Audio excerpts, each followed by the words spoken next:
Hello everyone, welcome to the Exams Made Simple. So we are back with the Indian Express analysis for 21st September. और जैसे आपको पता है ये continuously analysis चल रहा है, सो कीप वॉचिंग. और इंपॉर्टेंट एडिटोरियल और एक्सप्लेन सेक्शन इसमें डिस्कस किए जा रहे हैं. And apart from this we have started other initiatives also, जैसे वीकली न्यूज़ रिविजन एंड आपके जो इंपॉर्टेंट यूपीएससी के लिए टर्म्स हैं, so that is a separate series on prelims booster. तो आप वो भी देख सकते हैं और you can stay updated. Okay, तो आपको ये अच्छे लग रहे हैं अगर सारे इनिशिएटिव्स, तो प्लीज़ कमेंट एंड अपने फ्रेंड्स के साथ भी शेयर कीजिए, थोड़ा हमें भी मोटिवेट कीजिए. Okay, so let's start with the analysis. तो सबसे पहले एक्सप्लेन सेक्शन में शुरू करते हैं और उसमें भी सबसे पहले शुरू करते हैं उन लोगों के लिए जो रात को देर तक जागते हैं. तो अभी एक स्टडी हुई है और बस उसके बारे में बता रही हूँ, just for your good health, कि people who stay up till late at night may be at increased risk for type 2 diabetes and cardiovascular disease. ठीक है, तो टाइप 2 डायबिटीज़ और कार्डियोवास्कुलर डिजीज़ के खतरे हैं, इसलिए प्लीज़ रात को ज़्यादा ना जागें. अर्ली मॉर्निंग, ऑब्वियसली इसमें भी यही बात कही हुई है कि अर्ली जो बर्ड्स हैं they are better than the night owls. Okay, they have more productivity, they use more energy and they are more healthier. Fine. So अब दूसरे आर्टिकल पे आते हैं, द ट्रिपल डिप लानीना. तो अभी हमने कुछ दिन पहले डिस्कस किया था double dip. Now they are saying that it is a triple dip. Okay, तो प्रेशर जब 3 बार कम हो जाता है तो उसको ट्रिपल डिप कहते हैं, और इसके बारे में थोड़ा देख लेते हैं. तो अभी जो ला नीना का फेज चल रहा है इक्वेटोरियल पैसिफिक ओशन में, और इसमें प्रिडिक्शन है कि अगले 6 महीने भी चलेगा, और ये one of the longest ever La Nina episodes है रिकॉर्डेड हिस्ट्री में. और 1950 से जो है ये तीसरा ऐसा एपिसोड है जो कि 3 साल तक खिंचा है, और इसके काफ़ी वाइड रेंजिंग इम्प्लीकेशंस है वेदर इवेंट्स पे अक्रॉस द वर्ल्ड, और आगे भी होंगे, और इससे बोथ फ्लड्स एंड ड्राउट्स में अग्रेवेट. ओके, ऑलरेडी हमने इस साल भी काफ़ी फ्लड्स और ड्राउट्स देखे हैं, तो ये और ज़्यादा आने वाले टाइम में एग्रेवेट हो सकते हैं. तो एल नीनो सदर्न ऑसिलेशंस के बारे में बता देते हैं. जो पीरियोडिक वार्मिंग और कूलिंग होती है सरफेस वाटर की in the equatorial Pacific ocean, उसको कहा जाता है एल नीनो सदर्न ऑसिलेशंस या फिर एनसो. और इससे जो है एटमॉस्फेरिक कंडीशंस में बहुत ज़्यादा चेंजेस आते हैं और ग्लोबल वेदर पैटर्न्स पे भी इन्फ्लुएंस रहता है, और खासकर इंडियन मानसून पे, हमारे लिए तो वही ज़रूरी है, तो उस पर भी इसका बहुत असर रहता है. तो इसमें 2 फेजेस रहते हैं, एक्चुअली में 3 फेजेस होते हैं. If you remember the last article we studied, तो एक होता है न्यूट्रल फेज, एक होता है La Nina and the other one is El Nino. तो लानीना जो है वो एनसो का वो फेज होता है जिसमें सी सरफेस टेम्परेचर कूलर होते हैं देन नॉर्मल, और वार्मर फेज जो होता है उसको एल नीनो कहते हैं. तो अब यहाँ पे कितना लॉन्ग चलता है उसके बारे में बताया गया. तो एल नीनो और ला नीना के जो एपिसोड्स हैं ये करीब 9 महीने से 1 साल का पीरियड रहता है, और ये यूजुअली मार्च जून में डेवलप होते हैं, और सबसे ज़्यादा स्ट्रांग होते हैं विंटर्स के टाइम पे. ओके, और ये ओकेजनली ये लंबे टाइम के लिए भी कंटिन्यू करते हैं. तो एल नीनो जैसे 2015-16 में जो था वो 19 महीनों से भी ऊपर का था. ओके, 19 मंथ्स का था, and one of the longest on record. और 2015-16 के एल नीनो को कहा जाता है Godzilla because of its sustained high intensity. और अभी जो लानीना एपिसोड है उसने उस लेंथ को भी क्रॉस कर दिया है, और ऑलरेडी ये 24 मंथ्स तक ये प्रिवेल किया है, और हो सकता है कि आगे 6 महीने और कंटिन्यू करे, तो इसलिए इसको ट्रिपल डिप लानीना कहा जा रहा है. और एल नीनो और लानीना इवेंट्स होते हैं वो एक दूसरे के मिरर इमेज नहीं होते, उनका लेंथ और स्ट्रेंथ अलग होता है. एल नीनो एपिसोड्स क्या होते हैं, वो ज़्यादा फ्रीक्वेंटली होते हैं और इनका ज़्यादा इम्पैक्ट रहता है वेदर इवेंट्स पे. और लानीना जो होता है वो थोड़े लंबे टाइम के लिए चलता है, और इसलिए मल्टी ईयर लानीना इवेंट्स देखने को मिलते हैं. तो इसलिए जो लानीना इवेंट्स 1 साल से ज़्यादा चल रहे हैं वो बहुत कॉमन है, जबकि एल नीनो है वो मैक्सिमम 1 साल तक चलता है. ओके, और मतलब वर्स्ट केसेस में जैसे 19 मंथ्स का ये रहा था. तो अब चाइनीज़ रिसर्चर्स के एक पेपर के अकॉर्डिंग 1950 से उन्होंने देखा है कि जो जितने भी लानीना इवेंट्स हुए हैं वो करीब 2 साल से 2 साल तक खिंचे हैं. उनके almost half of all लानीना events since 1950 have stretched for 2 years. तो आधे लानीना इवेंट्स 2 साल तक खिंचे हैं, जबकि 3 ऐसे रहे हैं और अभी वाले को मिला के जो कि 3 साल तक खिंचे हैं. और इसकी जगह अगर एल नीनो इवेंट्स देखा जाए तो 75% से ज़्यादा इवेंट्स ऐसे ही थे जो कि 1 साल में खत्म हो गए, और कोई भी ऐसा एल नीनो नहीं रहा है जो कि 3 साल तक खिंचा हो. तो लानीना एपिसोड्स लंबे होना कोई कॉमन, मतलब ऐसा नहीं है कि बहुत अनकॉमन चीज़ है, हुआ है पहले भी. लेकिन जो 3 इवेंट्स हुए हैं उसमें से अभी वाला इवेंट जो है वो थोड़ा अलग है. पहले जो 2 इवेंट हुए थे इनका प्लीज़ आप ईयर याद रखना. एक था 1973 से 76 के बीच में, और दूसरा था 98 और 2001 के बीच में। तो इन दोनों के जस्ट पहले बहुत स्ट्रॉन्ग अल नीनो हुआ था। तो उस टाइम पे जो प्रोलॉन्ग्ड लानीना था उसका हम एक रीज़न बता सकते हैं, ये इस चीज़ से उसको एक्सप्लेन किया जा सकता है कि लॉन्ग और बहुत स्ट्रॉन्ग अल नीनो रहने की वजह से काफ़ी ज़्यादा हीट अक्यूमुलेट हो गई थी ओशंस में, और इसलिए उसको हीट को डिसिपेट होने में काफ़ी लंबा टाइम लगा, जिसकी वजह से लानीना इवेंट लंबा चला। लेकिन जो अभी वाला लानीना इवेंट है वो इतना लंबा क्यों चल रहा है वो अभी क्लियर नहीं है। तो अब क्या लाइकली इम्पैक्ट हो सकता है, तो देखो इंडियन कंटेक्स्ट में देखें तो लानीना जो है वो अच्छी रेनफॉल लेकर आता है मानसून सीजन में, और अल नीनो में क्या होता है कि मानसून कम होती है। तो अगर लंबा स्पेल चलता है लानीना का तो वो हमारे लिए तो अच्छा ही है, क्योंकि रेनफॉल अच्छी होने से वही है कि क्रॉप वगैरह प्रोडक्टिविटी अच्छी रहेगी। और इस साल जो है मानसून सीजन ऑलरेडी मतलब 7% ज़्यादा रेनफॉल हो चुकी है। And even though powerful ENSO condition was only one of the several factors affecting monsoon rainfall in India। अब ये देखो दूसरा फैक्टर है, ये चीज़ भी हमने हालांकि पिछली बार डिस्कस करी थी कि केवल ENSO कंडीशन से जो है सारी चीज़ें डोमिनेट इन्फ्लुएंस नहीं होती हैं, and same goes with the rainfall in India. और कोई भी मतलब 1-on-1 कोरिलेशन नहीं है एनसो कंडीशन और कितनी रेनफॉल होगी उसमें। और जो एनसो का इन्फ्लुएंस होता है वो मैक्रो लेवल पे होता है, लोकल लेवल पे कई सारे वेरिएशंस होते हैं। तो वही अभी है कि इंडिया में अगर ये कंटिन्यू भी करता है तो कोई बुरी बात नहीं है, लेकिन बाकी रीजन्स में इसके दूसरे इम्पैक्ट्स भी हैं, जैसे कि यूएस में जो है बहुत ज़्यादा ड्राई विंटर्स रही थी, और ऑस्ट्रेलिया और इंडोनेशिया में या फिर जनरली अगर ट्रॉपिकल रीजन में देखा जाए तो काफ़ी ज़्यादा रेनफॉल हुई थी।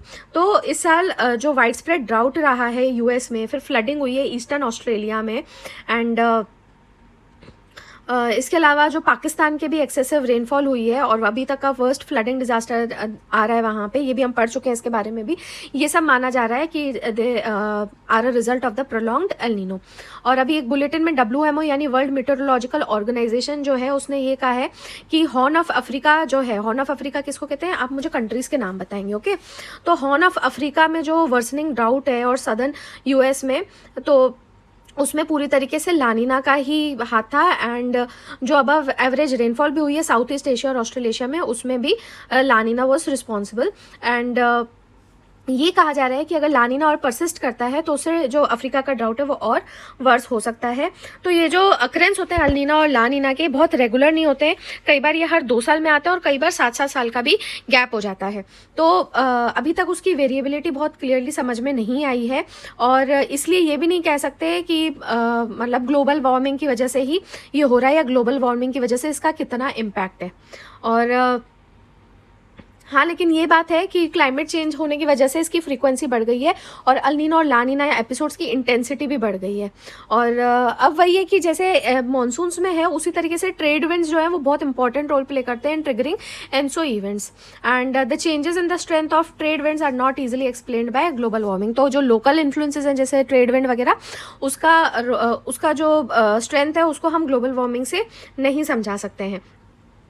लानीना ईयर्स में जो है कोल्डर सर्फेसेस ज़्यादा हीट एब्जॉर्ब कर लेती हैं एटमॉस्फेयर से, और इस वजह से जो है एयर टेम्परेचर जो है कम हो जाता है और कूलिंग इफेक्ट रहता है ना। तो जो इसका कूलिंग इन्फ्लुएंस है वो उसकी वजह से हल्का सा मतलब राइज दिख रहा है टेम्परेचर में, लेकिन ये मतलब हॉल्ट नहीं करेगा और जल्दी ही जो वार्मिंग ट्रेंड है हो सकता है कि वो वापस आ जाए, ओके।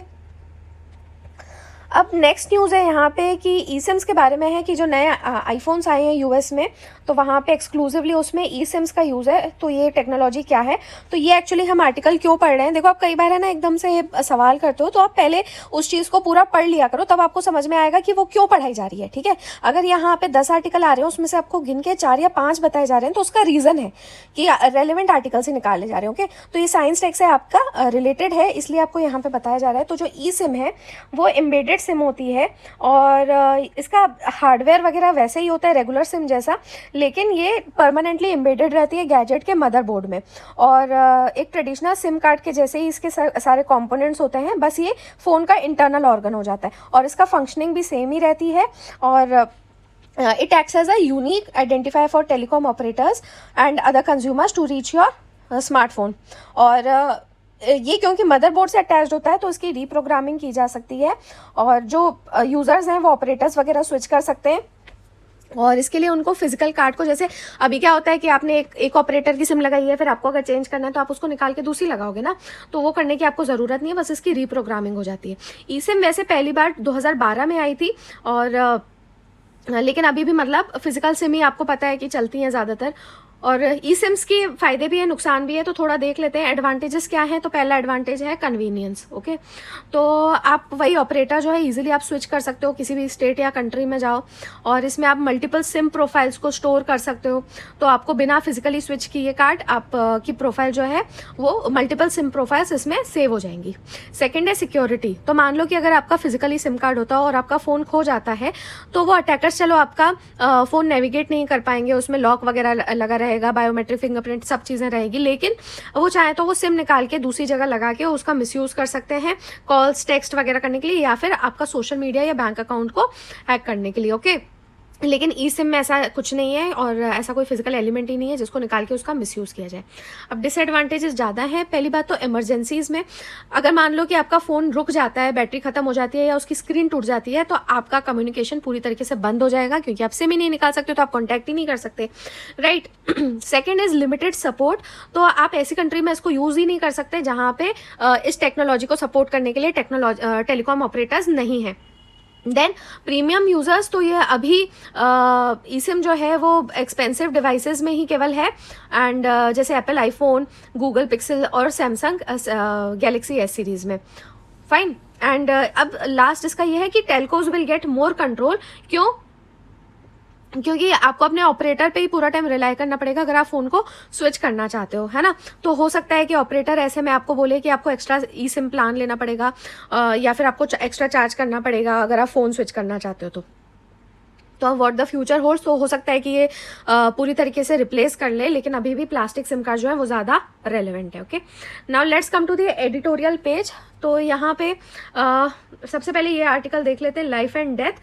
तो ये एक्चुअली में कैपिटल पनिशमेंट के ऊपर आया है। तो सुप्रीम कोर्ट ने एक डिसीजन दिया है जिसमें यूनिफॉर्म नॉर्म्स बनाए गए हैं ट्रायल कोर्ट्स के लिए जब डेथ सेंटेंस दिया जाएगा। सो ऑथर ने इस चीज़ को वेलकम किया है।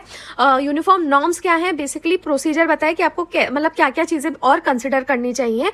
तो एक तरीके से प्रोसीजरल बार को रेस कर दिया। Okay, we'll read this phase in the coming lines. Okay, और कोर्ट ने इसके लिए एक्नॉलेज किया है जो अभी की प्रैक्टिस है, that places the convict at a hopeless disadvantage. और अभी मतलब यही होता है कि वो ज़्यादा डिसएडवांटेज में होता है कन्विक्ट, और ज़्यादातर जो स्किल्स होती हैं they are against him, and a scrutiny of the fairness of the procedure to impose death penalty. ये एक्चुअली में ये जो प्रोसीजर की फेयरनेस देखने वाली बात है, ये 42 ईयर्स के बाद की जा रही है। 42 ईयर्स पहले क्या हुआ था? बच्चन सिंह केस हुआ था वर्सेस स्टेट ऑफ पंजाब। वहाँ पे डेथ पेनल्टी को तो अपहेल्ड किया गया था, और लेकिन rarest of the rare safeguard लगाया गया था। यानी डेथ पेनल्टी तो दी जानी चाहिए, लेकिन rarest of the rare safeguard क्या है? तो ये केस हुआ था बच्चन सिंह का 1980 में। ओके, पहले तो आपको ये याद रखना है।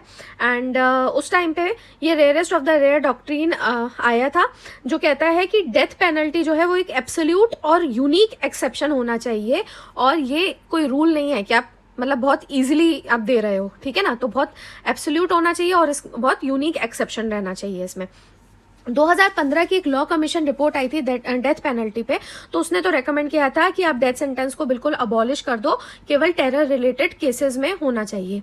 अभी 144, और ये भी कहा था इस रिपोर्ट ने कि 144 से ज़्यादा कंट्रीज़ ने या तो लॉ में या फिर मतलब उसकी प्रैक्टिस जो है बिल्कुल अबॉलिश कर दी है डेथ सेंटेंस की, है ना। और अभी क्या हो रहा है इंडिया में ये हो रहा है कि जो लेजिस्लेशंस हैं जो डेथ सेंटेंस को इम्पोज करने की, वो और बढ़ रही हैं। और ऐसे में जो ये प्रोसीजरल बार रेस कर दिया है कैपिटल पनिशमेंट देने के लिए, तो ये एक तरीके से बैलेंस का काम करेगा। ना ही आप पूरी तरीके से अबॉलिश कर रहे हो डेथ सेंटेंस को, और ना ही उसकी बहुत एक्टिव एडवोकेसी हो रही है, राइट। एक्टिव एडवोकेसी यानी मतलब बहुत ईजिली किसी को भी डेथ सेंटेंस दिया जा रहा है। तो क्या इतना इजीली दिया जाता है? तो उसकी भी एक स्टडी हुई है। तो death row debate in India can not ignore the reality of the structural discrimination. उस मतलब एक स्ट्रक्चरल डिस्क्रिमिनेशन भी देखा गया है, और खासकर कुछ कास्ट, क्लास और रिलीजन के लिए। तो 2016 की स्टडी हुई थी जिसमें 385 डेथ रो प्रिजनर्स का एनालिसिस किया गया था, और ये स्टडी की थी प्रोजेक्ट 39A ने। तो याद रखना प्रोजेक्ट 39A क्या है, ये क्रिमिनल रिफॉर्म्स एडवोकेसी ग्रुप है। तो इन्होंने ये पाया कि 76% जो ऐसे प्रिजनर्स थे वो SC और ST को बिलोंग करते थे, OBCs या फिर रिलीजियस माइनॉरिटीज़ को बिलोंग करते थे, और 3/4 से ज़्यादा जो थे वो इकोनॉमिकली वल्नरेबल थे, और 62% से ज़्यादा ऐसे थे जिन्होंने अपना सेकेंडरी स्कूल कंप्लीट नहीं किया था। और दूसरा एक और इन्होंने स्टडी करी थी, सेम प्रोजेक्ट 39A ने ही करी थी 2020 में।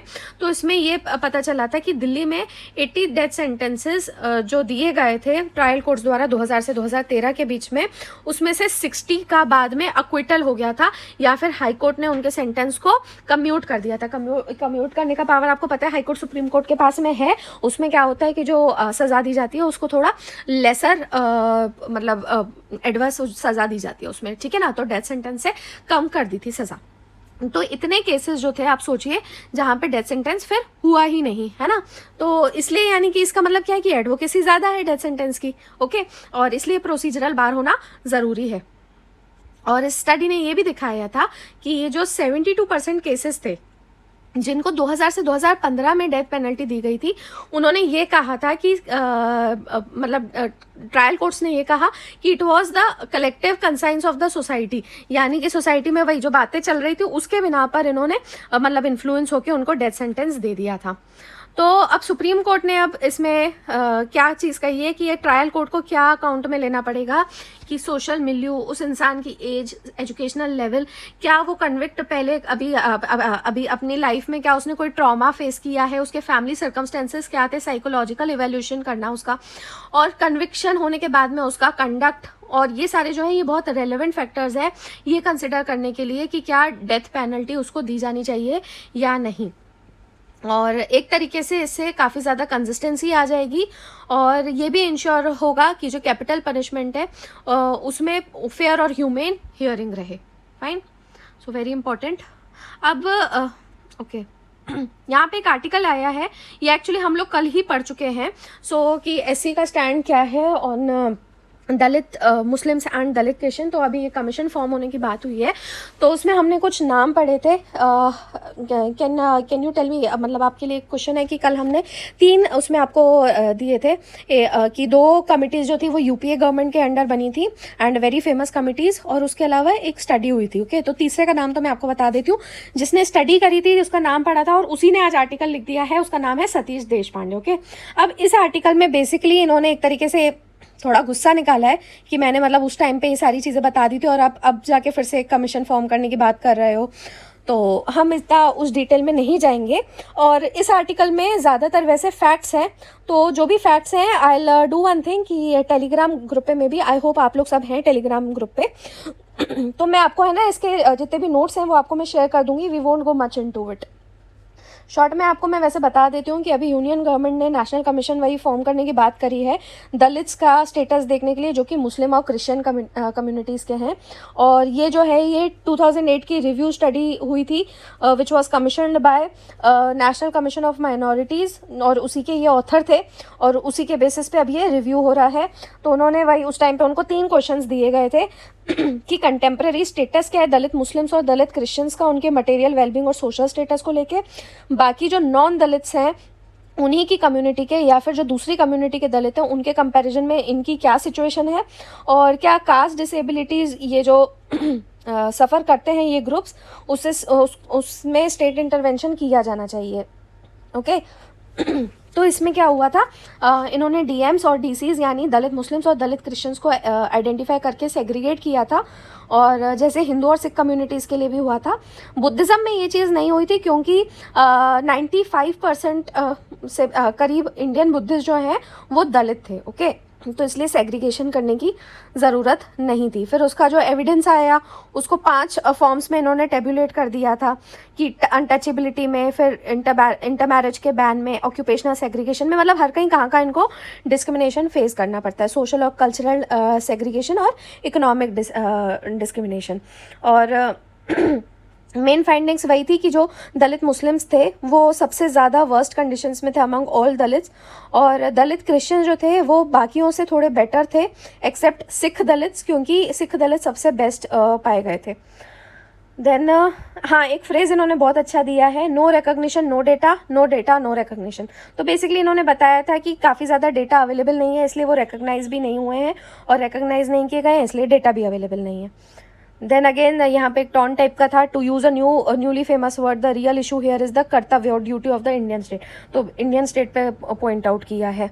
एंड लास्ट में एक फ्रेज और है जो कभी भी अगर आपसे कमीशंस के लिए अगर क्वेश्चन पूछा जाता है तो आप ये बता सकते हैं कि स्टडी कमीशंस जो बनाई जाती हैं वो एक तरीके से they are a classic device of evasion और they suffer widely varying fates. Okay, तो मतलब एक्चुअली में इसका क्या है कि किसी भी चीज़ से बचने का तरीका है कि एक उसकी कमीशन बना दो, और दूसरा मतलब हर गवर्नमेंट ये करती है, और दूसरा ये कि कमीशन का कुछ भी आगे फेट हो सकता है depending on the type of government. Okay, तो I will give you the detail notes on this editorial, जो भी फैक्ट्स वगैरह हैं आपके काम के। So will not go into detail over here, so मैं आपको बता दूंगी क्योंकि बहुत ज़्यादा काम का नहीं है, आपके आंसर राइटिंग में केवल ये काम आएगा। Now there is a beautiful article, मतलब सबसे प्यारा आर्टिकल लगा मुझे, weighing Quad against SEO, and I suppose this is the last article. Yes, तो इसको बहुत अच्छे से सुनना, एंड इट इज़ इसमें से आपको काफ़ी चीज़ें सीखने को मिलेगी। So the article is written by Christophe Jaffrelot, और इसमें है ना कुछ इंस्टेंसेस हैं एस जयशंकर की बुक से भी, तो वो भी आप चाहें तो नोट डाउन कर सकते हैं। ये आर्टिकल बहुत मतलब मुझे प्यारा लगा, और ये खुद सीनियर रिसर्च फेलो हैं एंड प्रोफेसर भी इंडियन पॉलिटिक्स और सोशोलॉजी के at King's India Institute in London, and he is a non resident scholar at Carnegie Endowment for International Peace. Okay, तो अच्छा आर्टिकल है, ध्यान से सुनना। शुरू करते हैं, ओके, आपको बहुत अच्छा लगेगा। तो जब यूक्रेन क्राइसिस शुरू हुआ था तो इंडियन ऑब्जर्वर्स और ऑफिशियल्स ने ये कहा था कि दिल्ली जो है वो कोई साइड नहीं लेगी क्योंकि उसकी प्रायोरिटी कहीं और है, चाइना में। लेकिन आज जो एससीओ का कंटेक्स्ट है तो उसमें ये इंडिया का साइड लेना ना लेना जो है, डीकपलिंग, उससे समझ में आ रहा है ज़्यादा ये सस्टेन नहीं कर पाएंगे। Okay, the Chinese threat has been largely responsible in shaping new India's Indo Pacific policy.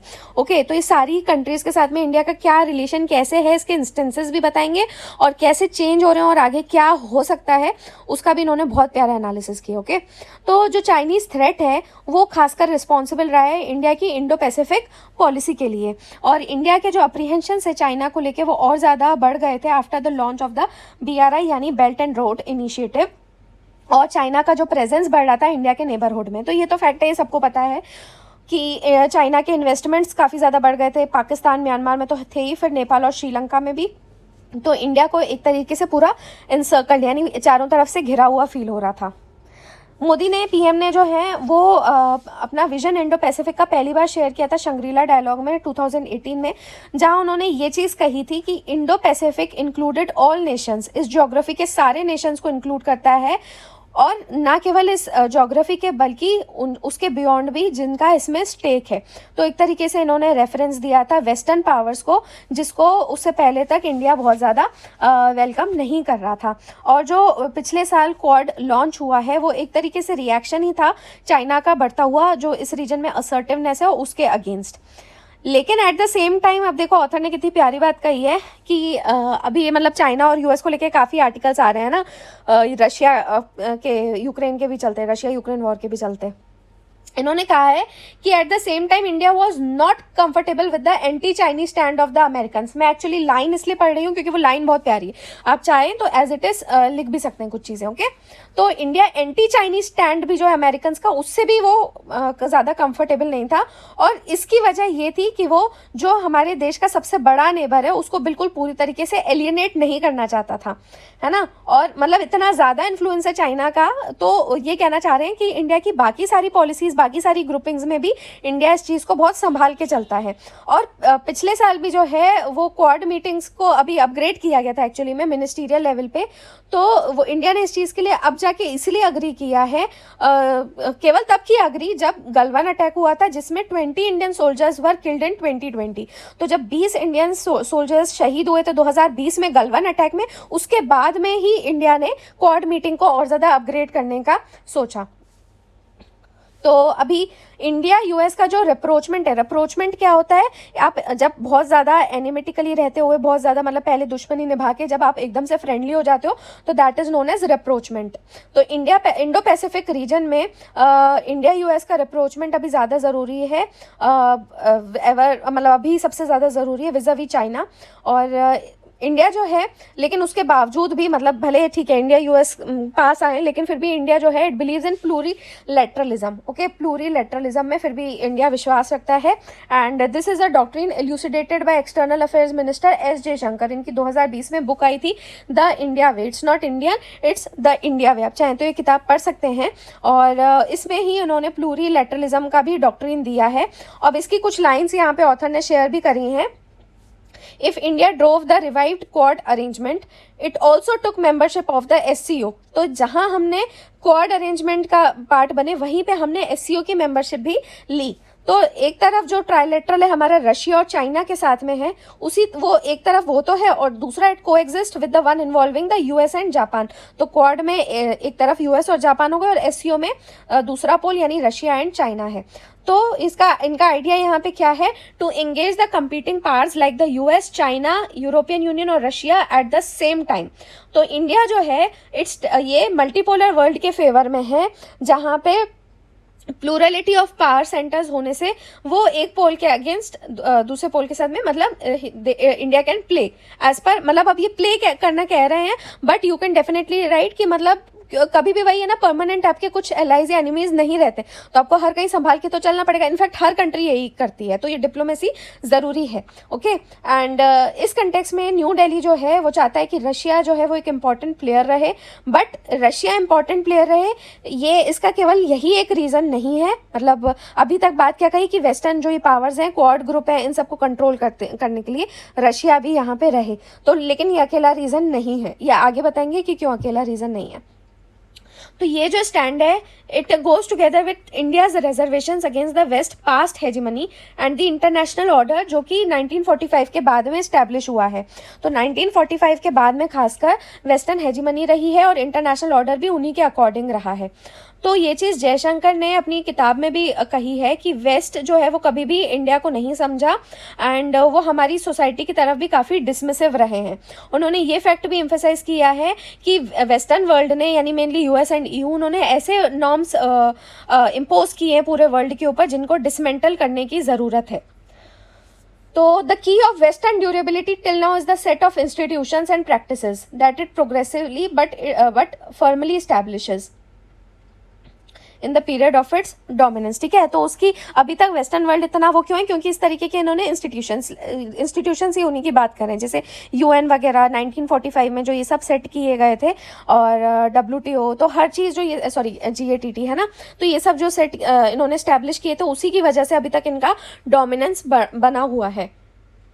और ये जो मिक्स ऑफ इंस्टीट्यूशंस हैं, रेजीम्स हैं, रेगुलेशंस हैं, ये बहुत कॉम्प्लेक्स वेब बन चुका है, पूरे जयशंकर की ही लाइन्स है, जिसकी वजह से ऑल्टरनेटिव्स क्रिएट करना बहुत बड़ा चैलेंज है ना। इन्होंने इतना ज़्यादा मतलब हर कहीं हर चीज़ देखो तो यूएन के अंडर ही है, तो इसलिए एक ऑल्टरनेटिव इन सब का क्रिएट करना बहुत फॉर्मिडेबल चैलेंज है। लेकिन इन्होंने देखो ये लाइन अपनी किताब में लिखी है कि जैसे ग्लोबल पावर रीडिस्ट्रीब्यूशन प्रोग्रेस हो रहा है, दिस विल इनएविटेबली हैपन, यानी कि ये ग्लोबल रीडिस्ट्रीब्यूशन आगे जाके होगा ही होगा। This is a forecast by S Jaishankar. Okay, तो अब इन्होंने ऑथर ने क्या कहा है कि इस डिस्कोर्स से समझ में आता है कि इंडिया ने इंडो पैसिफिक इकोनॉमिक फ्रेमवर्क को रिलेक्टेंटली क्यों ज्वाइन किया था, है ना। तो एक तरफ मतलब वही है ना कि आप उनके आइडियाज़ और नॉर्म से आप तवज्जो ही नहीं रखते हो, है ना, आप उनको सपोर्ट ही नहीं करते हो, तो आप इस तरीके के जो भी ग्रुपिंग्स हैं उसमें आप ऑब्वियसली बात है कि हिस्सा नहीं रहना चाहते हो, but just to control the other pole, जो चाइना वगैरह की अग्रेसिवनेस है हमारे चारों तरफ, इस वजह से हमको इन सब ग्रुपिंग्स को ज्वाइन करना पड़ता है। और ये जो मल्टीलैटरल इंस्टीट्यूशंस हैं जो वेस्ट द्वारा बनाए गए 1945 में, इनको कंट्रोल करना भी ब्रिक्स के जो पार्टनर्स हैं उनका एक ऑब्जेक्टिव है। और इस चीज़ के लिए जयशंकर जो हैं वो चाइना को एज अ मॉडल देखते हैं, और उन्होंने इनकी तारीफ करी है। देखो, इसलिए हमने कुछ दिन पहले आर्टिकल पढ़ा था कि चाइना में अब इनको हीरो मानने लगे, तो इसका रीज़न यही है कि अब चाइना की इस तरीके से तारीफें करेंगे तो हीरो ही बनेंगे, है ना। तो he looks at China as a model for this very reason. इनका कहना है कि चाइना ऐसा पहला नॉन वेस्टर्न पावर है जिसने सीरियसली राइज किया है पोस्ट 1945 एरा, और अपने कल्चरल हेरिटेज को भी उसने बनाए रखा है अपनी रिस्पॉन्सिबिलिटी को प्रोजेक्ट करने के लिए, और इसलिए लॉजिकल है कि इंडिया भी उसी सूट को फॉलो करे, यानी चाइना को एज अ मॉडल ट्रीट करे। ओके और रशिया का भी आपको बताया था कि ज़रूरी है इंडिया के लिए, तो अब इन्होंने बताया कि रशिया इंडिया के लिए 2 और वजहों से ज़रूरी है। पहली बात तो इंडिया रशिया के ऊपर मिलिट्री इक्विपमेंट्स के लिए बहुत ज़्यादा डिपेंडेंट है, जहाँ पे 2/3 से ज़्यादा जो वेपन्स हैं हमारे वो रशिया से आते हैं या फिर उनको रशिया में ही कंसीव किया गया है, including the sophisticated ones like S-400। लेकिन इस डिपेंडेंस को ओवरकम करना वैसे भी इंडिया के प्लूरीलैटरल डॉक्ट्रिन का हिस्सा होगा, और ये इन्होंने मतलब कहा है। और क्योंकि इंडिया ऑब्वियस सी बात है कि अपना सप्लाई डाइवर्सिफाई करना चाहेगा। ओके तो आगे क्या हो सकता है ये उसके बारे में बता रहे हैं। अब दूसरा रीज़न कि रशिया क्यों ज़रूरी है, तो न्यू दिल्ली जो है वो कीन है, यानी न्यू दिल्ली यानी इंडिया की बात हो रही है। ओके तो India is keen to remain a partner of Russia to balance China isolated, है ना, आइसोलेटेड मॉस्को में भी tempted to get even closer to China. तो एक तरीके से चाइना को बैलेंस करने के लिए कि अगर रशिया को छोड़ दिया तो वो तो सबसे ज़्यादा मतलब एशियन पार्ट्स में स्ट्रॉन्ग किसको मानेगा, चाइना को मानेगा, और ज्योग्राफिकली भी क्लोज है तो वो उसकी तरफ खींचेगा, तो वो चाइना की तरफ ना जाए, इसलिए भी रशिया इंडिया के लिए ज़रूरी है। तो ये जो फैक्टर्स हैं यही एक्सप्लेन करते हैं कि इंडिया ने अभी जो वोस्टोक मिलिट्री ड्रिल हुई थी उसमें बाकी कंट्रीज़ के साथ में पार्टिसिपेट क्यों किया था, ज़्यादातर जो फॉर्मर सोवियत यूनियन की कंट्रीज थी वही थी उसमें। और हालांकि इस पार्टिसिपेशन को यूएस ने मतलब वेलकम नहीं किया था, लेकिन ये एक तरीके से इंडिया की स्ट्रेटेजी का ही पार्ट था, क्योंकि उनका यही मानना है कि वेस्टर्न वर्ल्ड को इंडिया की इतनी ज़रूरत है, तो अगर ये एक्सरसाइज में पार्टिसिपेट कर लेंगे तो इतना फ़र्क नहीं पड़ेगा। अब अगला क्वेश्चन यहाँ ऑथर ने ये पूछा है कि लेकिन क्या ऐसा है, क्या वेस्ट जो है उसको इंडिया की ज़्यादा ज़रूरत है या फिर इंडिया को ज़्यादा ज़रूरत है वेस्ट की। तो इन्होंने बोला है कि इस चीज़ को आप दो चीज़ों से आप डिटरमिन कर सकते हो। पहली बात तो ये है कि जो वेस्टर्न सैंक्शंस हैं उन्होंने रशियन सैंक्शंस को इतना कमज़ोर कर दिया कि रशिया को चाइना के पास आना पड़ा, और इसके अलावा वो इंडिया को भी कई सारे वेपन्स डिलीवर करने में फेल हो गया। और यदि मान लो कि वो यूक्रेन का वॉर हार जाता है रशिया, तो उसका ये वाला जो पोल है वो इतना कमज़ोर हो जाएगा कि चाइना अकेला ऐसा नॉन वेस्टर्न पावर रह जाएगा जिससे रियल में वर्ल्ड में फ़र्क पड़ेगा। फाइन, तो इसलिए भी मतलब अगर चाइना इतना पावरफुल हो गया तो फिर वही है कि इंडिया का फिर से घाटा है ना। तो मतलब इससे समझ में आ रहा है कि इंडिया को भी वेस्ट की ज़्यादा ज़रूरत है। और दूसरा रीज़न इन्होंने क्या दिया है कि चाइना की पॉलिसी इंडिया के लिए भी बहुत ज़्यादा मैटर करेगी। तो अभी क्या हुआ था कि जब कोलंबो में यानी श्रीलंका में बहुत ज़्यादा इकोनॉमिकली इमरजेंसी आ गई थी, इकोनॉमिक इमरजेंसी आ गई थी, तो उस टाइम पे इंडिया ने उनकी हेल्प करी और फाइनेंशियल हेल्प दी, और मतलब श्रीलंका बिल्कुल बैंकरप्ट हो गया था। लेकिन उसके बावजूद भी वहाँ पे श्रीलंका ने उसके हम्बन टोटा पोर्ट में एक चाइनीज सर्वेलेंस शिप को वेलकम किया। तो अगर चाइना इस तरीके का प्रेशर डाले रहता है तो इसका मतलब ये है कि इंडिया को क्वाड की या फिर वेस्ट की ज़्यादा ज़रूरत है, more than some of the SCO countries, है ना। तो ये था पूरा इस आर्टिकल के बारे में। आई होप आपको ये अच्छा लगा होगा। यहाँ पे वैसे एक ज्ञानवापी डिस्प्यूट के बारे में आया है, but it was more on a communal political side, तो हमारे काम का नहीं है। तो आपको कैसा लगा प्लीज़ बताइएगा, and also please like and share the video. Thanks.